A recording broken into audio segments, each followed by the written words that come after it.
Good afternoon, and welcome to the Regulatory Training Initiative. I'm Carl Peckman. I'm the director of the National Regulatory Research Institute, and it's our pleasure to have you back here today. This is the third in our series, in our course on an introduction to the theory and practice of regulation. We're very fortunate to have Chairman Phillips from the Washington, D.C. Public Service Commission joining us today. And I'll introduce him in a second. I just want to go over a little bit of housekeeping. During the course of the lecture today, please feel free to send questions in. At the end of the talk today, we will have a short discussion followed by a Q&A session. As you know, the Regulatory Training Initiative is new. We're learning as we're going along, and we're trying different things, different ways and approaches of presenting information to you. Today, we are presenting Chairman Phillips' presentation in a pre-recorded manner. And then he will be with us live for questions and answers. We appreciate your feedback on the different methods of presenting information. Please feel free to contact us at rti@nrri.org. At the end of the course, we'll send a survey, what you liked, what you didn't like, how we could do things better, things of that sort. And we would appreciate your attention to that. But now it's time for us to shift our attention to Chairman Phillips. Chairman Phillips is the head of the Public Service Commission. He not only is the chair of the commission, but he also runs the staff. He's responsible for what the staff activities are at the commission. He comes to the commission with broad energy experience, and both in private practice as an attorney and at the NERC, the North American Electric Reliability Council, which oversees the reliability standards and implementation of those standards at the bulk power system. He's an attorney, and it's a real pleasure to introduce him, and we're very gratified that he's joined us today. So with that, let's roll the tape. The father of the Public Service Commission is a man by the name of Robert M. La Follette. Fighting Bob, as he was known in his day, was a Wisconsin politician and lawyer.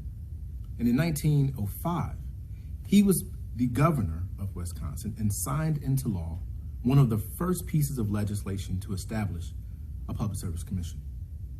Now, this idea of creating a separate body to govern utilities had been floating around jurisdictions for a few years. And in fact, some people argue that New York State was the first jurisdiction to stand up a Public Service Commission. But Wisconsin is unique because in 1907, the 1905 law was expanded to include all public utilities. And this was a sea change. And that 1907 law required a few things. It required a commission to determine the valuation for rate-making purposes of utility property, to be informed of all utility construction, to prescribe mandatory uniform systems of accounts, to provide examinations and audits, and to keep itself informed of the conduct of utility management. Fast forward today, and the authorizing statute for our commission in the District of Columbia isn't really that different. In fact, if you look at our mission statement, you'll see that we're charged with carrying out some of the same duties.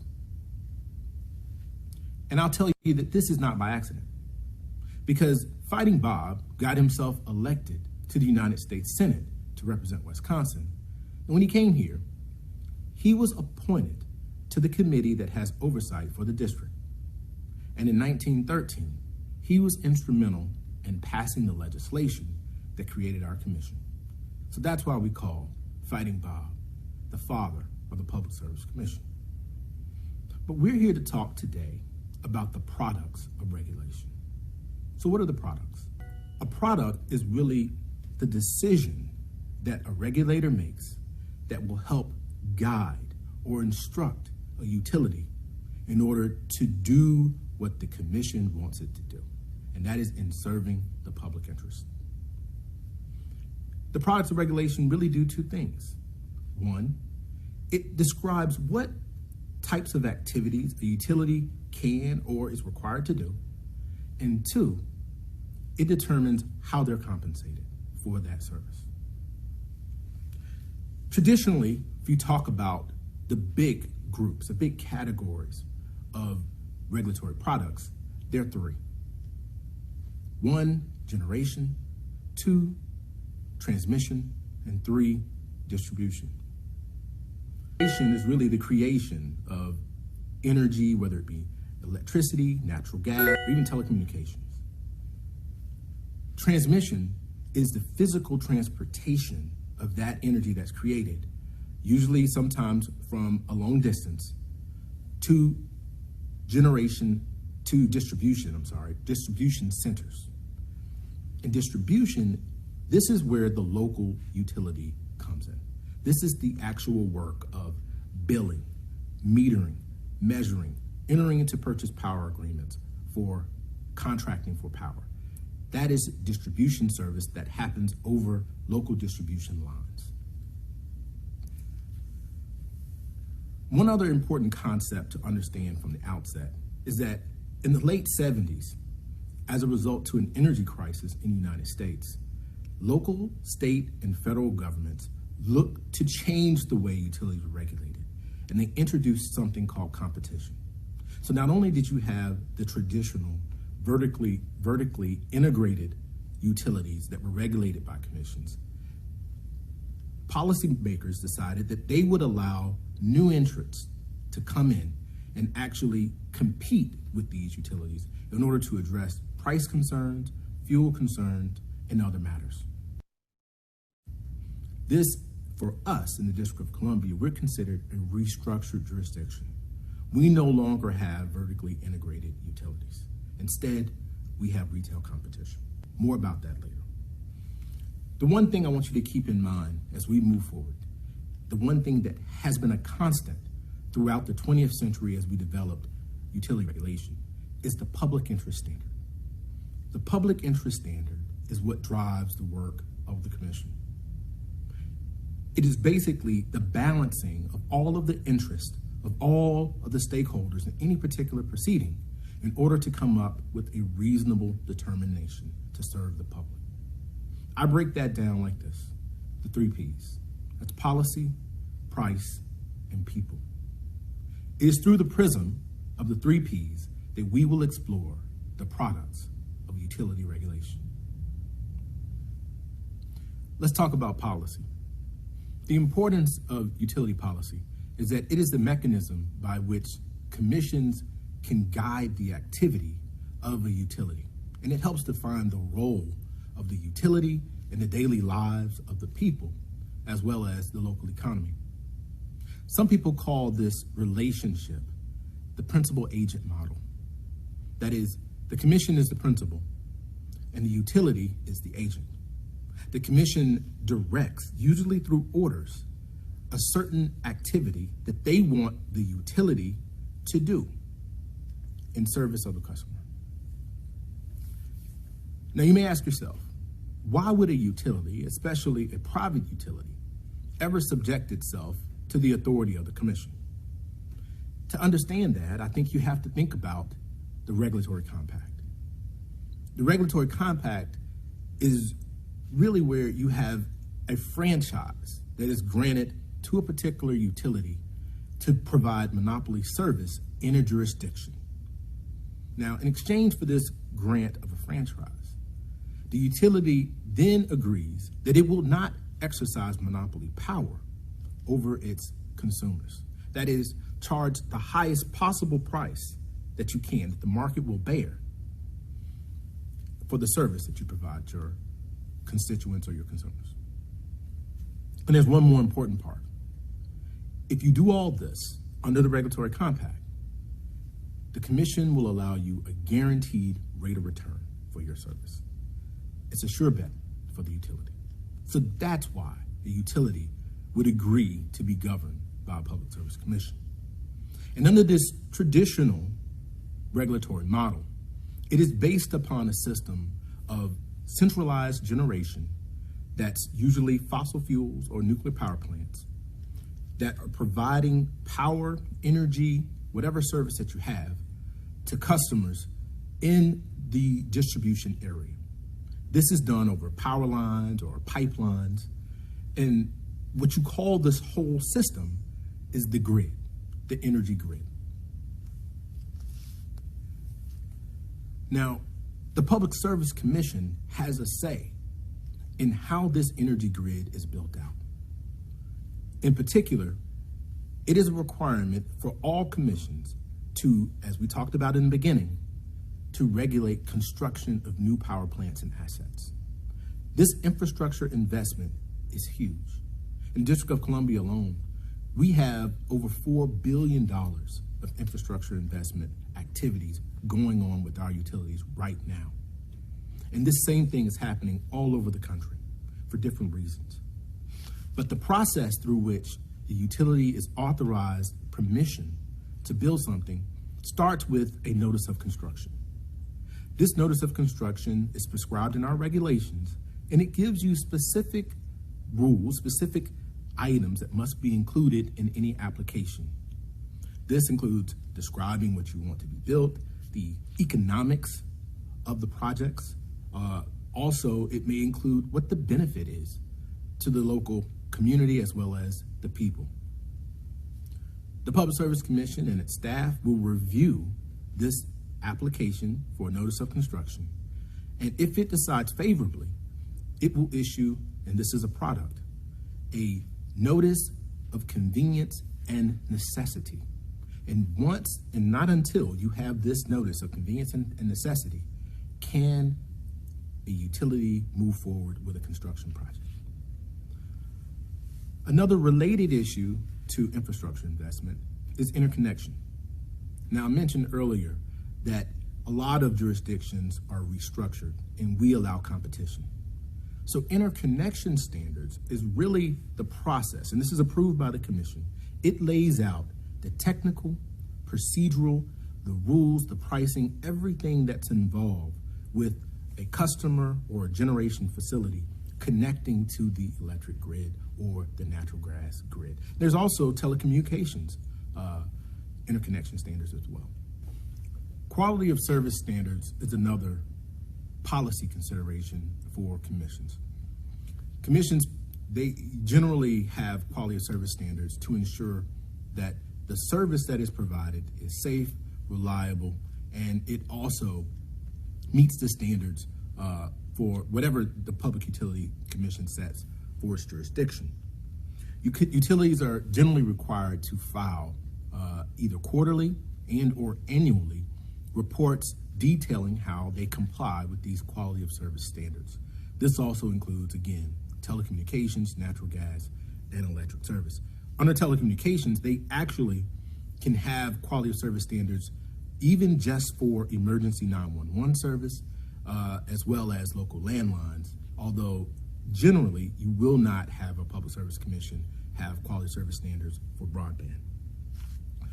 The final policy consideration that we'll talk about today is climate change.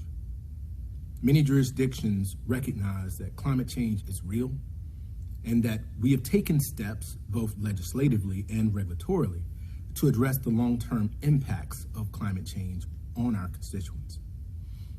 In the District of Columbia, we have a goal to have 100% renewable energy by 2032. We also are looking to cut our greenhouse gas emissions by 50% of 2006 levels by 2050 and also achieve carbon neutrality. The Commission's role in all of this is that we monitor the portfolio of renewable energy for our utilities. This is called a Renewable Portfolio Standard, or RPS.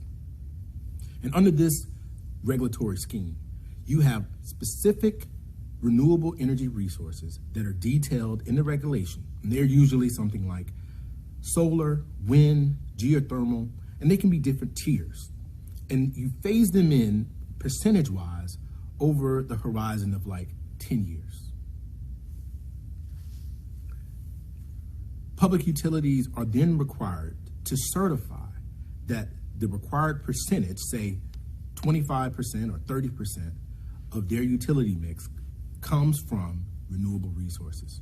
And then the Public Service Commission reports that information to the legislative body that has oversight for it. Now, we just talked about policy. Let's talk about prices. It won't surprise anyone that prices is one of the most important products of any utility commission. It is through prices that commissions help determine and guide cost recovery, including incentives provided to utilities to do what the commission wants them to do. We do this through a process called rate making. Now, this is a very complex and detailed process. In fact, I want to warn anyone watching this right now that this is not a substitute for a rate making class. And so don't view this course, don't view this lecture as teaching you everything you need to know about rate making. But we will step through the elements of rate making very quickly. Before we begin, I do want to read to you a quote from one of the chairs of the Public Service Commission in DC. And he said, "It comes down to this question. How much profit should the commission allow a utility to earn in order for it to be able to sell its shares in the marketplace to raise the capital it needs to provide its service? It's a matter of judgment, and you need a human being or 3 human beings to do it." The process of rate making and rate case proceedings has been increasing. The Energy Information Administration reported that in 2018, they saw the largest increase of rate cases being filed with commissions since 1983. And we know from our policy discussion that in the early 1980s, there was actually an energy crisis in the United States. So what is the crisis today? I believe that we're now seeing the result of the energy transformation that we've seen being captured in rates, and commissions are being confronted by utilities in order to seek recovery for those costs. That includes everything from grid modernization, replacing aging infrastructure, investing in distributed energy resources. There's been an increase in storms, so you see more costs related to storm recovery and new billing systems in order to do all of the many things that we want the commission, that the commission might want a utility to do. An important part of this is rate design. And you can't talk about rate design without also talking about cost of service regulation. And there's a formula that I want to share with you, and we'll step through it real quickly. That's revenue requirement equals operating expenses plus rate base times rate of return. Regulators determine the revenue requirement, i.e. the cost of service, that reflects the total amount that must be collected in rates for the utility to recover its cost and earn a reasonable return. Cost of service studies determine the total costs incurred by a utility in providing service to its customers and the allocation of those costs to a customer class. Rate base is the net amount of investment funded by investors in utility plant and other assets devoted to the rendering of utility service upon which reasonable rate of return can be earned.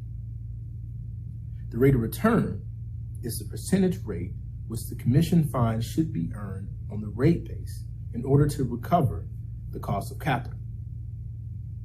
Finally, allowable operating expenses include operation and maintenance costs, O&M, depreciation, and all related taxes. Again, that formula is revenue requirement equals operating expenses plus rate base times rate of return. So once you have a rate set by a commission, how do you get that information to the public? This is done through a filing that the utility makes with the commission, and it's called a tariff. Let's look at an example of a tariff.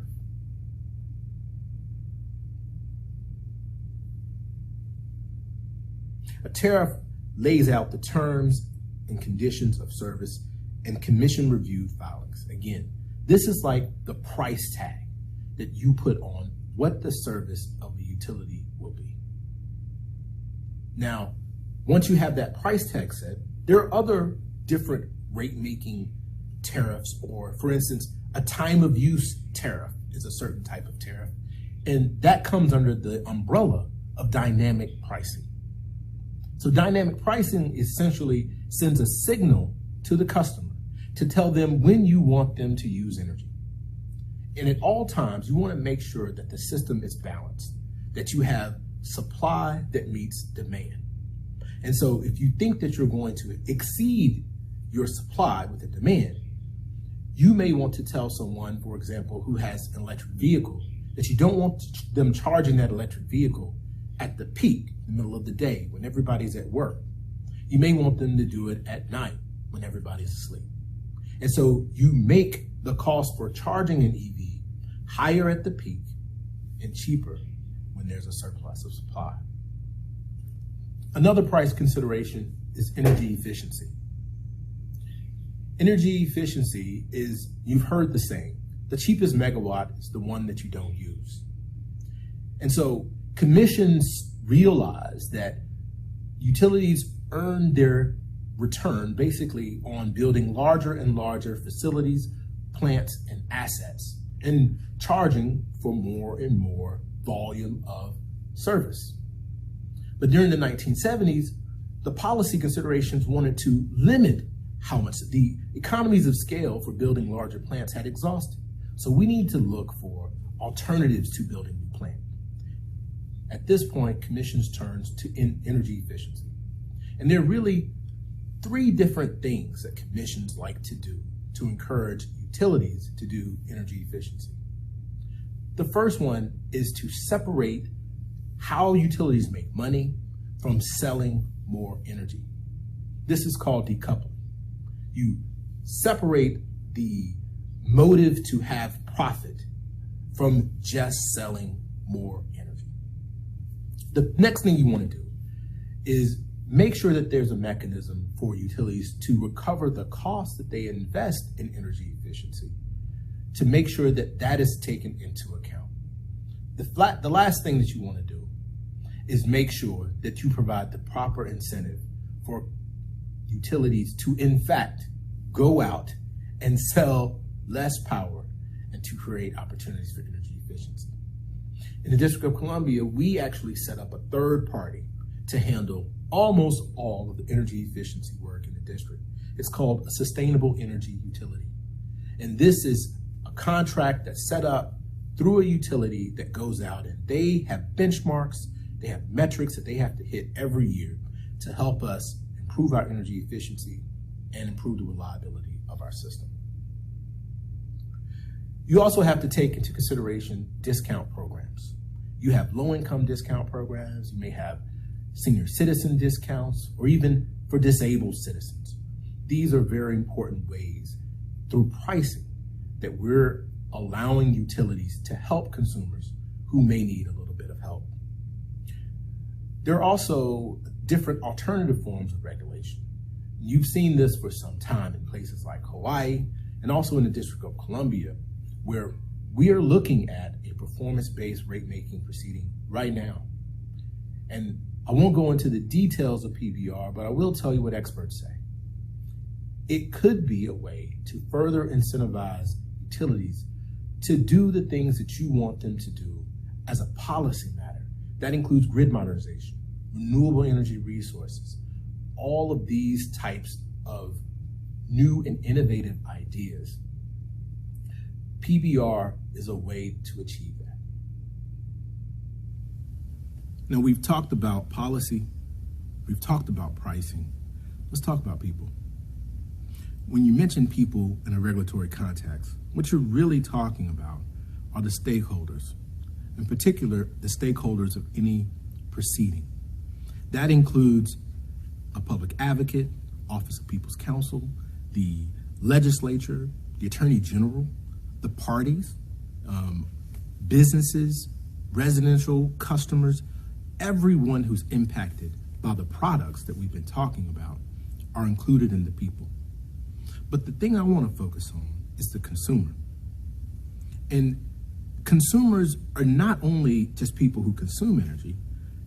That definition has begun to change.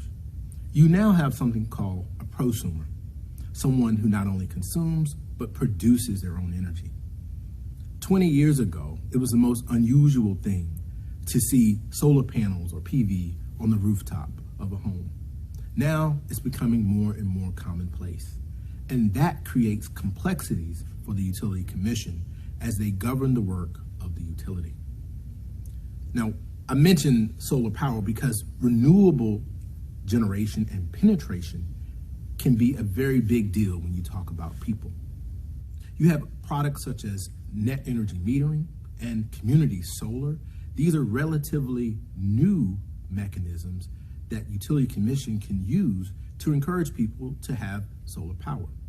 You also have demand response as another way that customers can participate with the utility that they may not have in the past. In order to do this, you have to make sure that you properly invest to allow the customer to have on their appliance, on their home, on their meter, some way to lower their load in the event there's a reliability event and the utility or the commission or the RTO, the regional transmission operator, determines that for reliability purposes, we need to lower the load in a particular jurisdiction. Finally, education and consumer complaints. This is a big part of the regulatory product that the Commission provides to people. If you have a complaint with your bill, if you have an issue paying your bill, you can come to the Public Service Commission and we can help you. We can negotiate on your behalf as a go-between between you and the utility to help come out with some type of compromise. We can set you up on a payment plan. Or if you need an upgrade on your system and there's a dispute about the pricing, these are the types of issues that we can have an ALJ process. And in that process, it's like a mini trial, which ultimately, if it's still not a satisfactory outcome for the customer, they can appeal that decision to the Public Service Commission and we will issue an order in your case. Finally, I want to talk a little bit about what the future of the products of utility regulation look like. And I bring this up under people because grid modernization is something that utility commissions have done as a result of the call from the people. The purpose of grid modernization is to research and investigate the technologies that will help modernize the energy delivery system for a particular jurisdiction. We did this through engaging our stakeholders. We had a working group process in the District of Columbia where we brought in a consultant. And over a 9-month period, we had over 250 individual participants, over 50 working group meetings addressing 6 defined issues, everything from pilot projects to electric vehicles, microgrids, data access, and protection. These are all subjects that the Public Service Commission received recommendations from our working group. And then we acted on those to set up what I like to call a roadmap, which will guide the work of the Commission and grid modernization for the next decade. In the wake of the COVID-19 global pandemic, consumer education has become more and more important.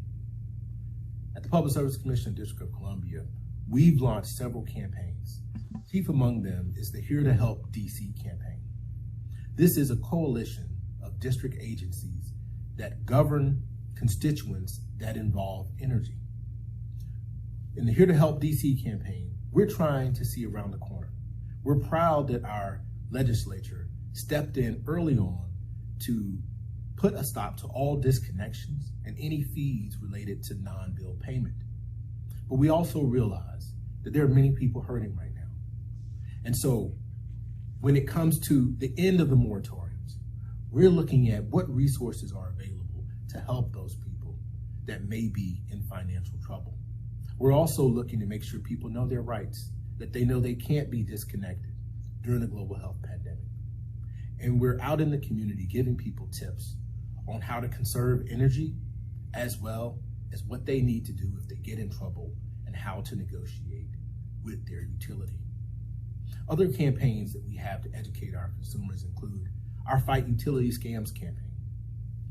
We know that more and more people are working at home, and so there's more opportunity to interact with bad parties and bad actors.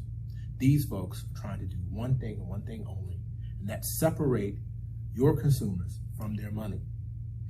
And so if you go to our fightutiliscams.com website, you'll see a step-by-step set of instructions on how you should interact with someone if you suspect that they're offering you some type of scam. We also have our Winter Ready DC program.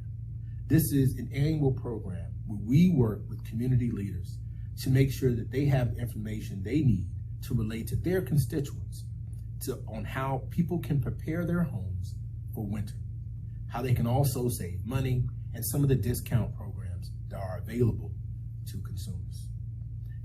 These consumer education products are essential to the work of the Commission. We resolve and mediate consumer complaints. I consider that our core function. But we also educate through outreach, and then we also inform the public about the official acts of the Commission through our relationships with the media and public information. We are constantly engaging the community. We're looking for feedback and new ideas and opportunities to listen and hear from our district residents, our ratepayers, our stakeholders.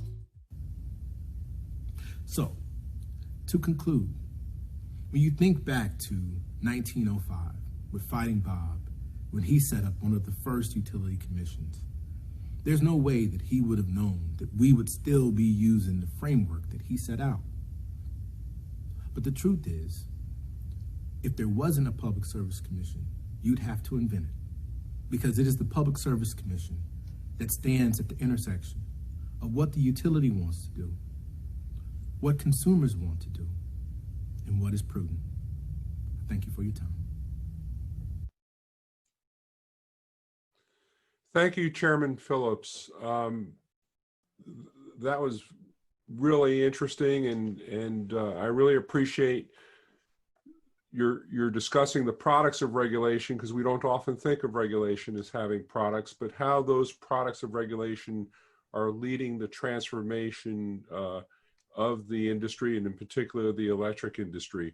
You did touch on rate-making issues, and I agree with you that they're very complicated, and that I wanted to indicate that the Regulatory Training Initiative is in the process of developing a rate-making course. But if you can't wait for that, the National Association of Regulatory Utility Commissioners has their biannual rate school, which is a wonderful program, as opposed to our courses, which are given over time. It's an immersive program, and everybody who I know who's gone to it has learned a tremendous amount. And so I would encourage you all to think of that.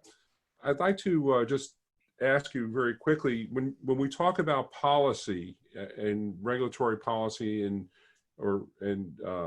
implementing that policy, what is the source of that policy? How do you determine the policies that you're pursuing, that you're, in effect, your decisions are the products of directing and implementing those policies? So first of all, thank you for inviting me, and thank you for this discussion. When you think about policy, for me, from my view, the policy flows from the same place that the power and authority of the commission flows. It flows from the legislature. It flows from the executive body that creates the commission. And so, whereas in DC, we are an independent body. Of course, we have independent regulatory authority. I guard that jealously. We do take our cues from our mayor. We do take our cues from our city council. And they set, I believe, the direction that they want to see policy go in the city. Now, of course, I think that you nominate and appoint commissioners to bring their regulatory philosophy to the bench as well.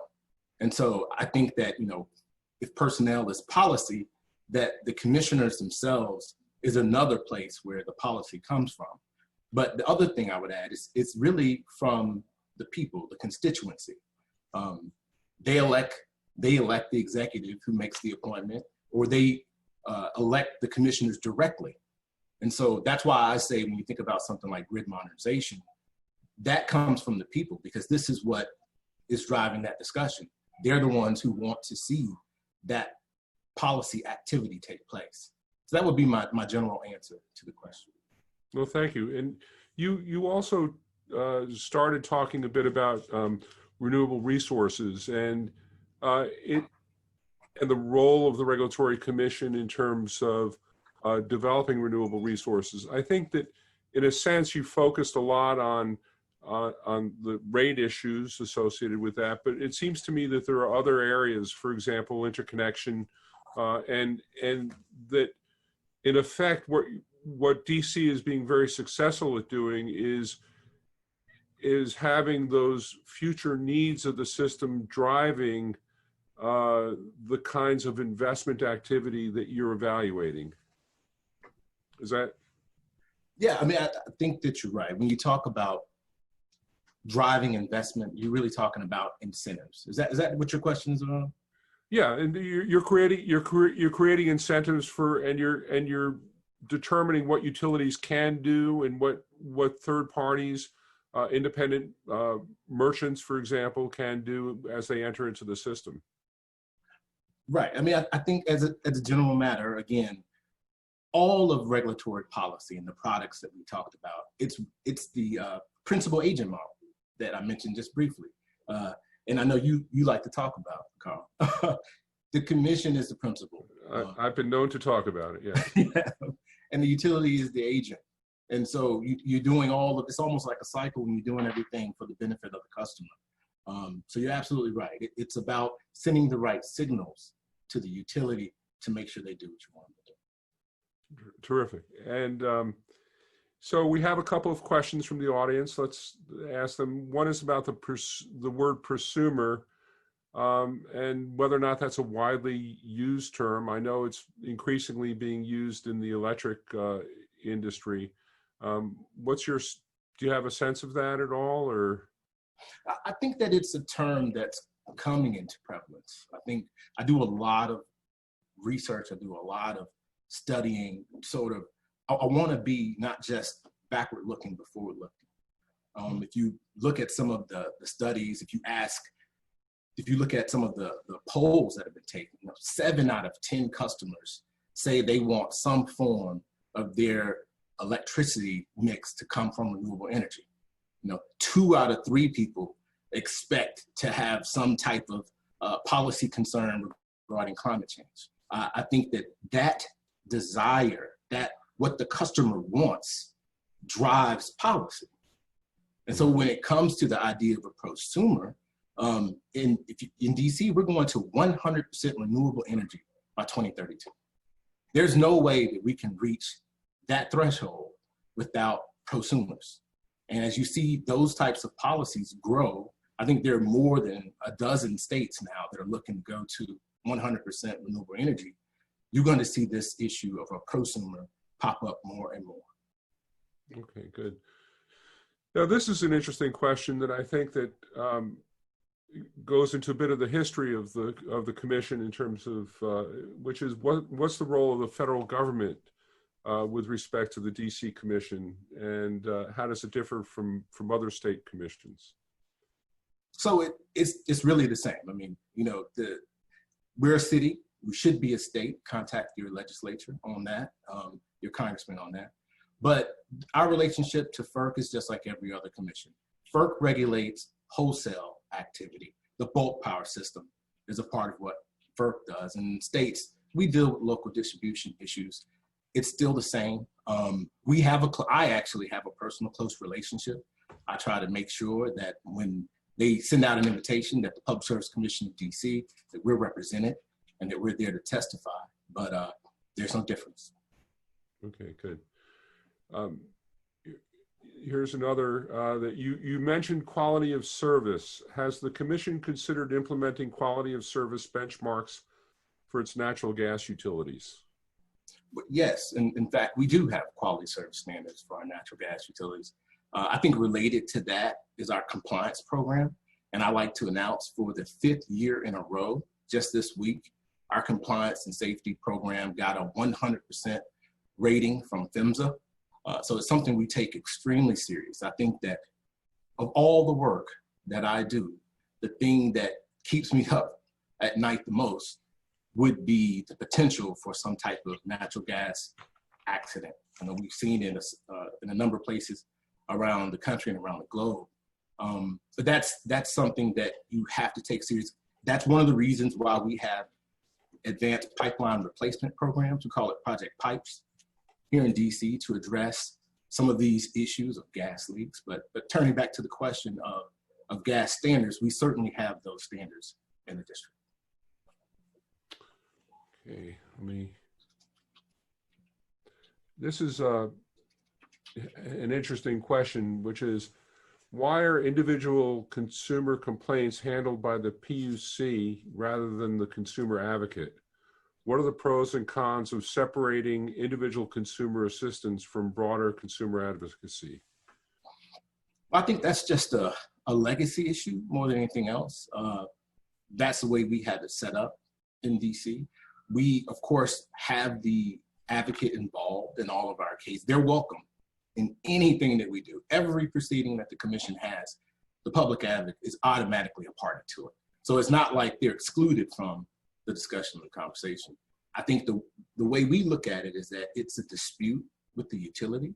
And so we try to resolve it through some type of informal resolution.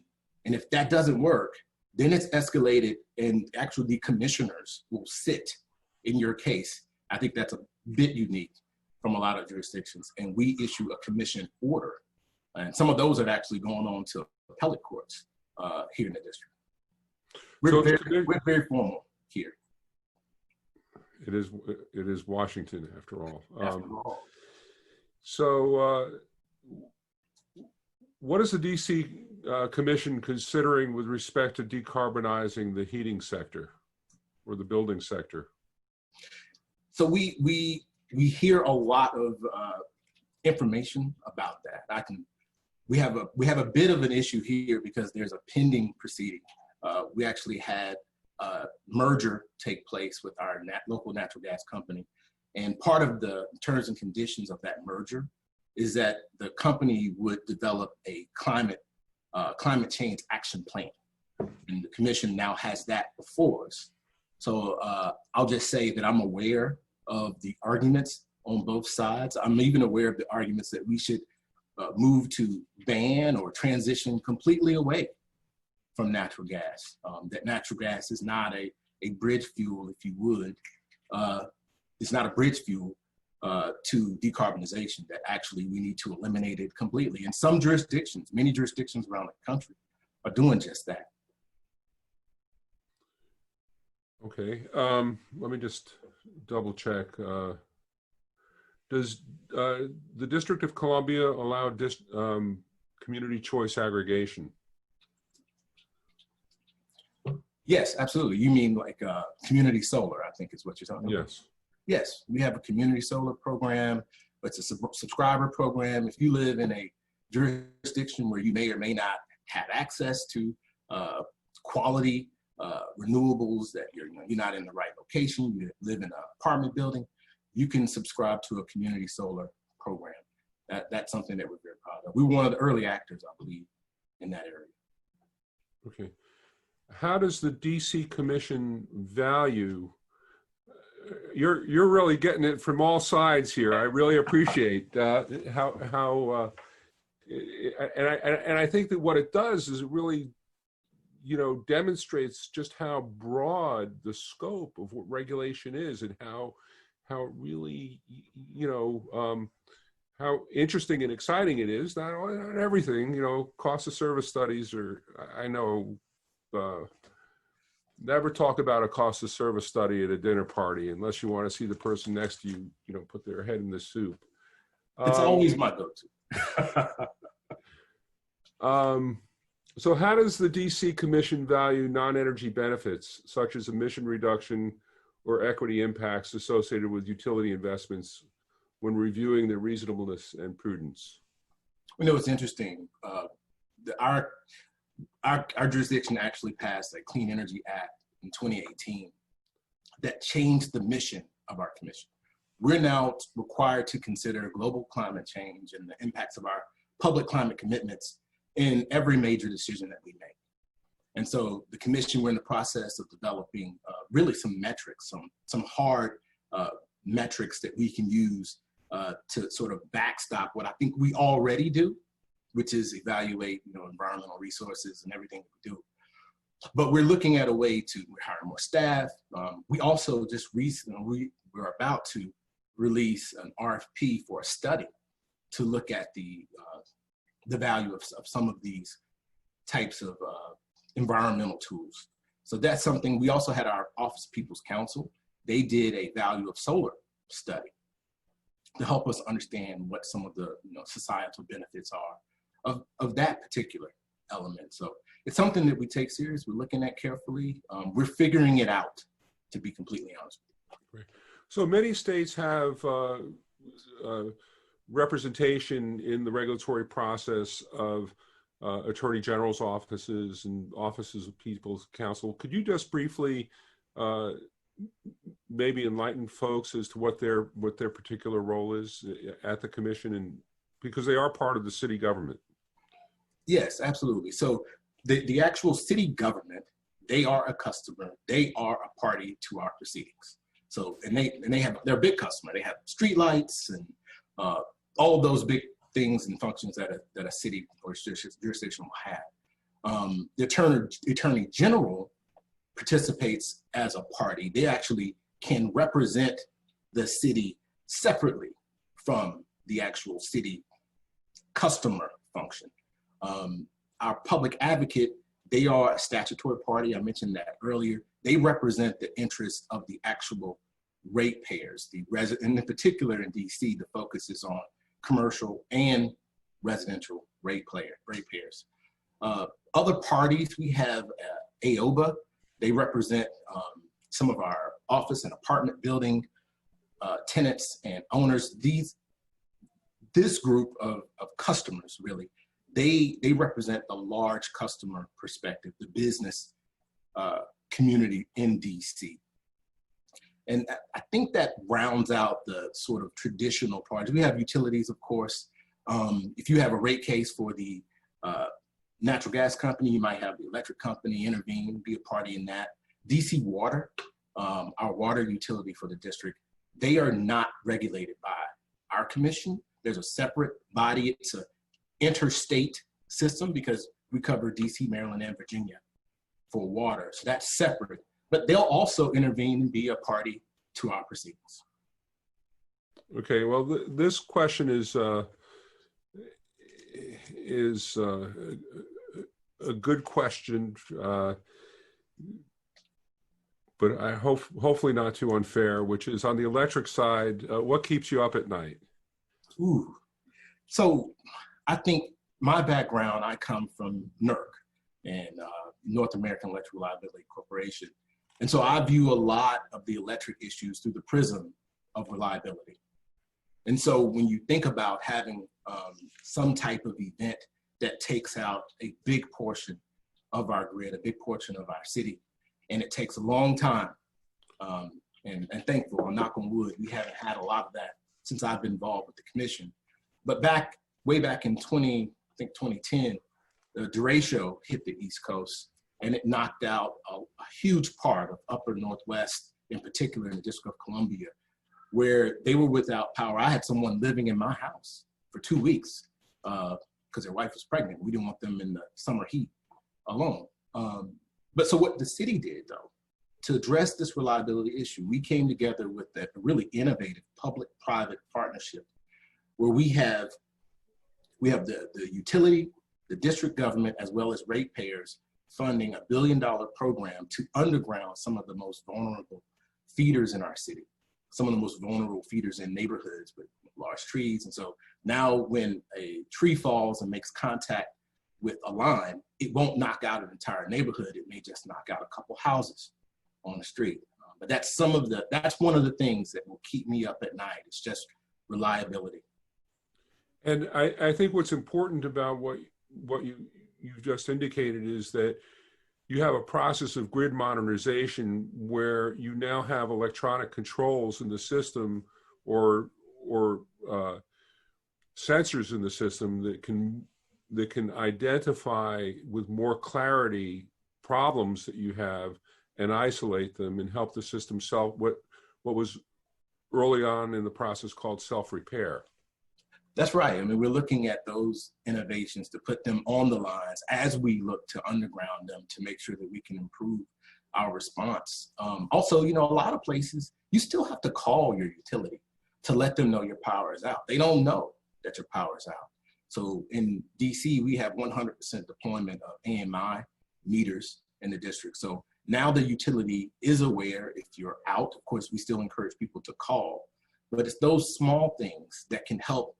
If you need to roll the trucks to get the people out to turn the power back on, it helps with that communication with the utility. Right, and it also reduces the truck rolls, which reduces the expenses associated with a major outage. Now, you've had sort of a unique experience, maybe not that unique, but in your career with the merger of Pepco into the Exelon system. And we don't normally think of that as a product, but the structure of the industry is something that the regulatory commissions play a large role in. What different entities can do? Can a utility generate? Can they not generate? What have you? What were some of the big takeaways in terms of the role of the regulator in the merger and the review of the merger?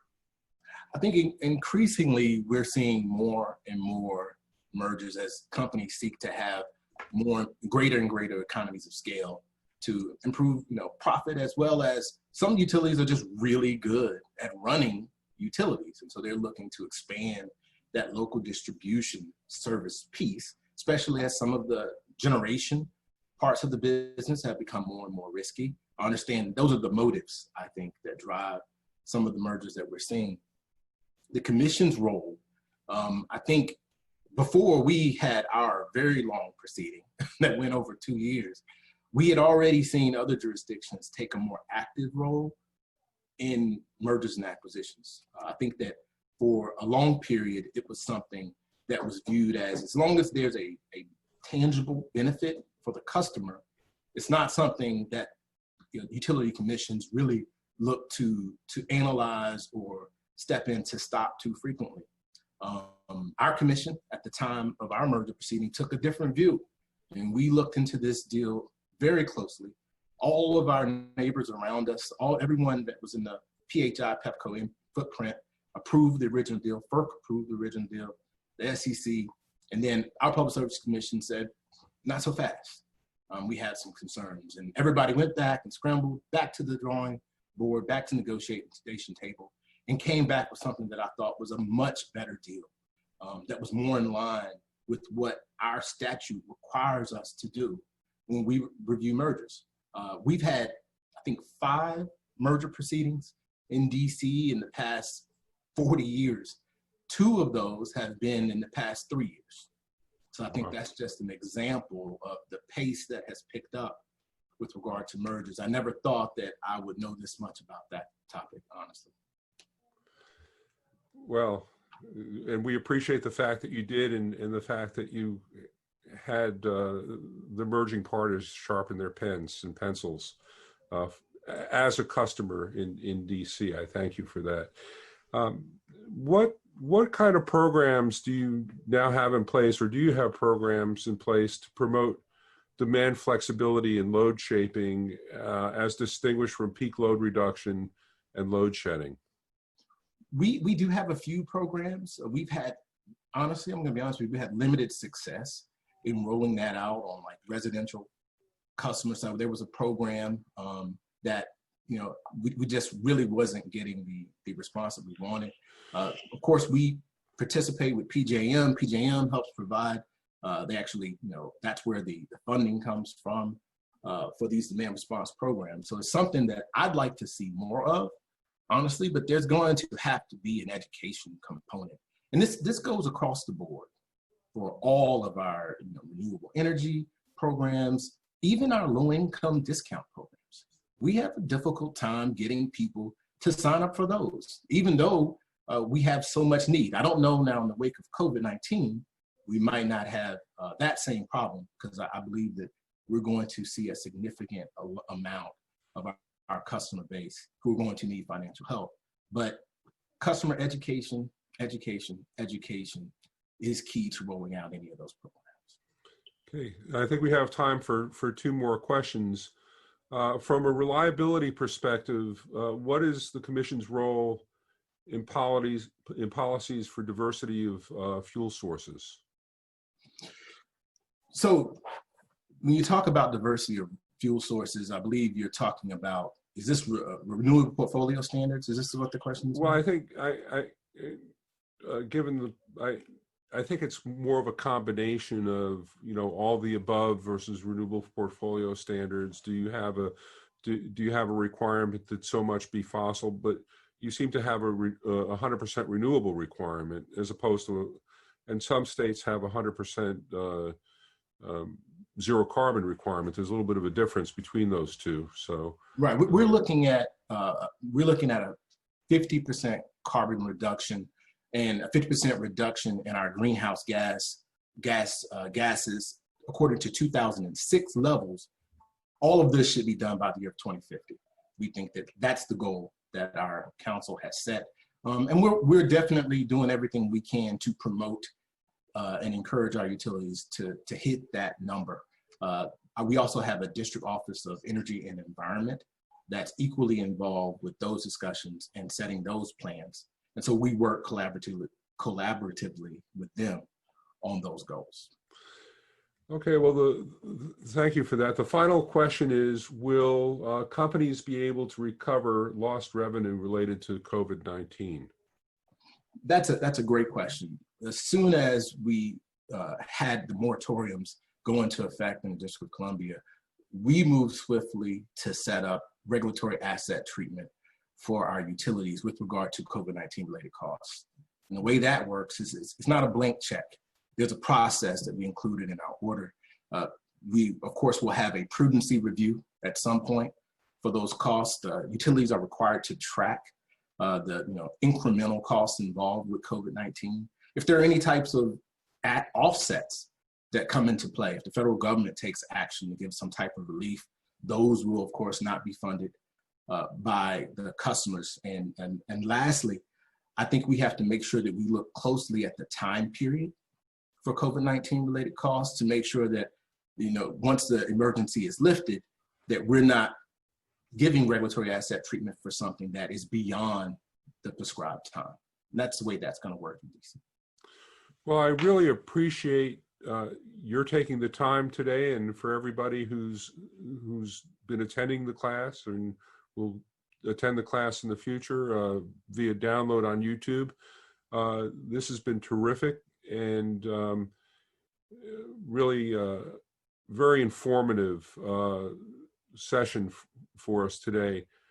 Next week, we're going to have Diane Munns give a presentation on the process.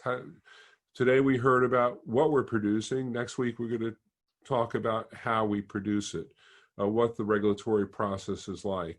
Diane Munns is a former commissioner from the Iowa Commission, as well as somebody with broad industry background. And so it should be a very interesting and talk. And so I encourage you all to join us next week. And please be careful and safe out there. And feel free to send us comments at rti@nrri.org, and have a wonderful week. Thank you so much again, Chairman Phillips. Thank you.